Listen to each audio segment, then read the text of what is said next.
you have an active site and you have a passive site, which is just a copy, and if you have an instant, a DR instant, you bring the other site up and take 3 or 4 hours. So it's like you've got a backup to the, yes, the live site. Okay. The backup site. In recent months, Tesco.com, which are the people that are using the site, have proven that they can run active on 2 sites at the same time. Okay. Gives them extra capacity, gives them more freedom to being able to do different things, but it takes a lot longer to deploy it, although there are ways around it, but it's not aligned to what Tom wants to do, which is nice and easy. Okay, so he doesn't want it to be active. He doesn't see the benefits of it, so okay. This is more around convincing him that there's some benefits and that he should change his provision, see where we can adjust the strategy to meet and the vision to meet that requirement. I work very much as a program manager in the middle between .com and Tom Ashley's Green Infrastructure. Okay. And what's your relationship like with him? It's professional. I think we get on well, and I think he trusts what I say. He knows that I've got a history in .com, and I support what they're trying to do.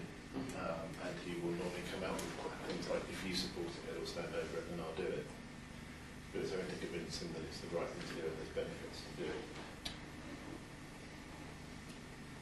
Okay. So whenever you're ready. Okay. Cool. Right. Tom, thanks for seeing us today. No problem. What I want to do, we're in a critical phase of the EDC programme of work, and there's been some requirements that have come from .com. I know you think they're quite crazy at times, but they would like to take a bit of a step change in how they're going to use the new data centre, and I wanted to take a sanity check of where you see the strategy for the data centre and where we could accommodate some of these requests that are coming from .com, because it's quite different to how I believe your vision is. Yeah, I mean, I think I've made it quite clear that I'm really not behind the idea of active data centre.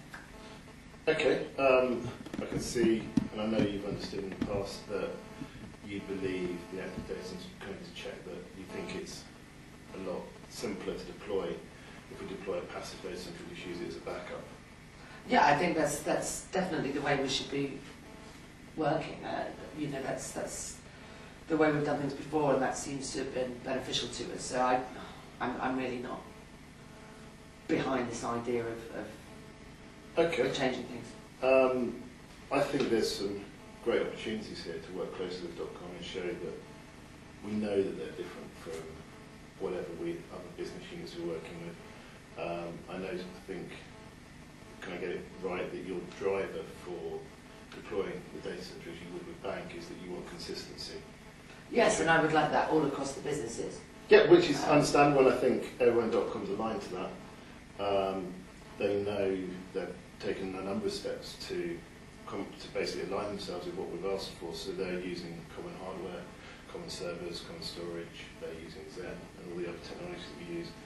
I think what they're looking for is to be able to move to an active data centre like they have with Milton Keynes and Starwood at the moment, where it's working and it's giving them significant business drivers and benefit, and that we actually take a step back and look at how far we take this common model forward.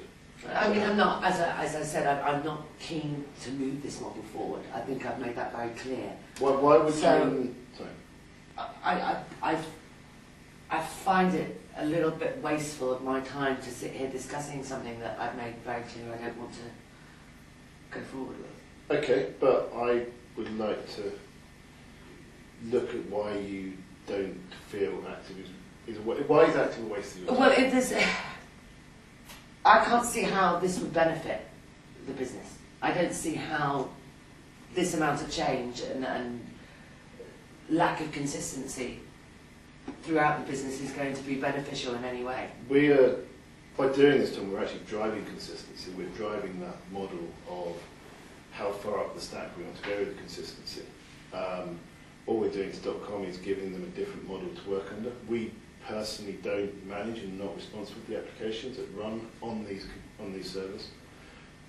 We've been very clear in the past that our area of responsibility stops at the operating system. So all we're doing is providing them live operating systems in a data centre that they then run their applications on. So why haven't we done this before? We are doing it now. We've never had the opportunity before. .com have never taken on board your recommendations of having a DR site. It's actually yourself that's driven them to have this second data centre. And I think there is a lot of resistance, and there was never the buy-in before from .com. Now, I believe that they are realising the benefit of your foresight, and that they are using the 2 data centres, and it's saved their Christmas as far as the additional capacity we've been able to give the website, their ability to move between data centres when they've seen issues. But what happens if we need backup? What happens? If we have backup, both data centres will back up through each other. There will be a DR scenario that if we lost one of the data centres, heaven forbid, they have a second one there running, active and ready to take over the load as necessary. Is there any chance that they both could go at the same time? What are the chances of that? There's no, because they're both active. There's no backup. As you know, it's always been our strategy as group infrastructure, led by yourself, to have 2 data centres running, 2 tier 3 data centres working with virtual tier 4 over the top. We are taking that vision further forward, and we're moving to that tier 4 virtual data centre across the top of the 2. I think this is, in a way, it's taking your vision one step further and proving that we can actually work how you want the rest of the business to be working, and actually .com are actually forging the way ahead. And how expensive is it going to be? That's the main question, isn't it? It will. We've already made the investment, would be my honest answer. I can see that there will be, I know your plan was always to reuse the compute power for test, but we have other servers that are coming out of Milton Keynes that we can reuse for test and we can put back into EDC, so you're looking at... So it's not going to cost anything? I would never say it's not going to cost anything. It's going to cost us money to set it up, but that should be minimal because we'll take the servers out of one data centre and move them to the next. It will still give us enough capacity to run test. I believe there is a won't breach that's subject to running test on DR, because I know you're very passionate about running test servers on DR kit. I think we can review that in the future and come back and look at those options of when we could look at implementing that part of your vision. In the meantime, without making any significant investment, we have the opportunity to... Okay, but the bottom line is I need a figure. You need a figure? I need you to come here today and say this is how much it's going to cost you and these are the benefits. I haven't heard that from you. I'm not in a position to be able to... I'm here to... if you're happy to support it and you think this does have some wings and it will fly, I will willingly go away and I will take the next step of actually validating how much this is going to cost, how long it's going to take to implement, and come back with a balanced approach to present that paper to you. But I didn't want to be seen to be going off behind your back and going off and doing something that wasn't aligned to yourself. Okay, let's just pause it there. Okay, so Ed, how's it going? Don't feel I'm making the progress I'd like to. Okay, so what needs to change? I think Think about your styles and your techniques. I probably need to be more assertive in that. I was getting to it that I'll take a next step where I'll come back and have more of a plan of where I can take this forward and what I'm actually looking for out of today. Okay. And the other thing I'd just draw your attention to, so we were talking very much about styles and techniques, weren't we, this morning? So what's happening with the status? So think in terms of the status of Tom and the status of you. Tom's very forward, I'm very back. Yeah, think of the levels, the levels that we were doing before. So what status are you versus what status is Tom as we've been going through this scenario? I've probably been taking a step back. And it's been lifted at certain points, I think, hasn't it? But there was definitely a subservient going in there. Now, it might be you want to play around with that. Okay. I'm back in here. So, Okay, so one thing I will take from this then is that I will go away and I will draw up how much this will cost. I will see how long it will take to implement, and I will come back with a real good business case of what benefit this will give you. I don't want you dedicating too much time for this though, because there are other priorities. How much time is this going to take to put this together? This would take 2 to 3 days, and it's something that we have to draw the plan up anyhow. I will go away and I'll draw that plan up. I will draw a very high level plan. I will not put the detail in, because I know, but I will come back with a figure of it will cost X thousand pounds and X number of days or weeks to implement this, and compared to delivering to your original vision and your original plan. And from that, I'll come back next Tuesday, and during IGB, I will make a presentation to all of the HOTs, and I will gain their buy-in or their declining of the proposal from there. And what's your view? My view, I think it's a very, very good opportunity to deliver something that will gain benefit to .com and benefit to group infrastructure, and actually bring your vision of how we're going to run the data centres in the future alive.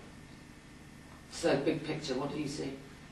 Big picture, I see that we're going to be working closely with .com, and that they will basically, their model will be adapted to bank, and I don't think bank and the other areas of the business will be running with all of these dark sites which are wasteful and take significant time to bring online. Well, get the paperwork together, bring it to me next week, and I'll have a look. Thank you. Okay, well done. Okay, so how's that? Better than I thought it was going to be. It was easier at the end. I think I should have closed it off quicker with a, right, I'll go away, I'll do this. I think I probably let it go on a bit too far trying to get a conclusion out of this meeting. And what were the influencing styles and techniques that you were trying to use? Trying to use a lot of vision and a lot of persuasion. I was at one point I was trying to get compromise in there, but I didn't think that was going to be the right approach because we were so poles apart. I don't think there's a compromise position that I could go at, so I kind of backed off of that one. I think I should have been more assertive than I was. A bit more assertive at the end. Maddie, from your point of view? I thought vision and, really sort of painting the picture were good. I maybe felt a little swamped by detail, and you did rattle it off a little bit, so maybe just giving the words a bit of space, taking your time a little bit more.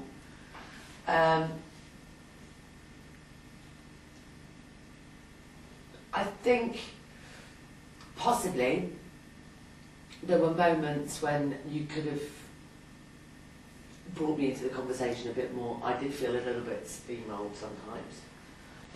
So again, just sort of saying, and maybe just sort of making a little bit more, making light of it slightly more. It was very, very kind of, this is the detail. You put something else in there, make me a bit more interested, make it a bit more, to use attracting a little bit more maybe. Okay. Show me the benefits for me, show me how that's going to make me look. But yeah, no, it was good. And I think you realised that you weren't going to get it signed, sealed and delivered. You realised that you had to kind of compromise a bit and settle for what you could settle for, which was getting another meeting. So. Yeah.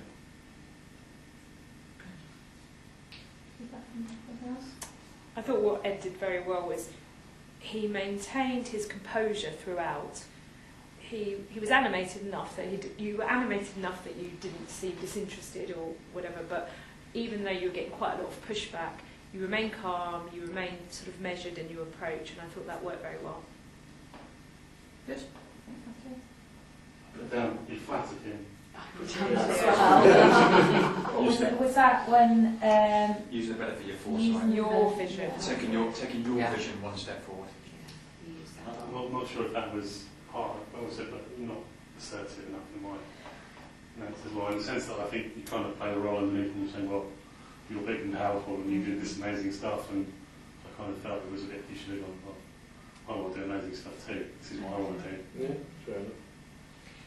I kind of thought said there was a lot of detail there, it was quite hard to take in. I thought, Tom's a clever guy who knows all of this, and maybe starting with the vision at the beginning, so saying, this is where you want us to get to, this is where .com wants to be, and what the challenges are, what the benefits are, and kind of being really clear of, I just wanted to brief you about this because what I'm going to do next is X, Y, Z, and telling him this is what I'm going to do. I'm not asking for your permission, I'm going to go away and do this, but I wanted to give you a heads up that I'm doing it because it kind of goes against where you want us to be. I think that's more from my experience with Tom, that approach from me and him doesn't work. Okay. Me telling him this is what I'm going to do. Okay. I've tried that kind of thing and he just told me I'm an idiot. Is that because he doesn't think you're doing the right thing, or?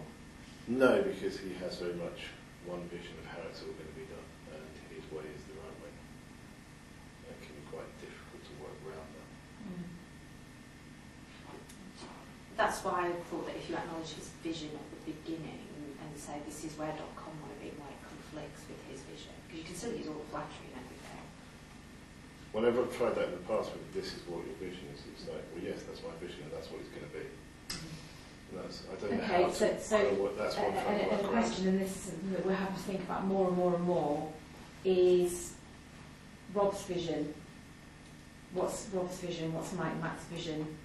And my understanding is that the .com IT and IT PLC are very much, that's the vision going forward. So you can leverage the influence So of that. it's actually, this isn't just about Tom's vision and your vision and .com's vision. This is actually the vision of the leadership team, the vision of. So maybe there's more that you could pull on there. And you could say, well, there's a bit of stick in there because actually that's Rob and Rob's his boss. But actually, that's what we're all.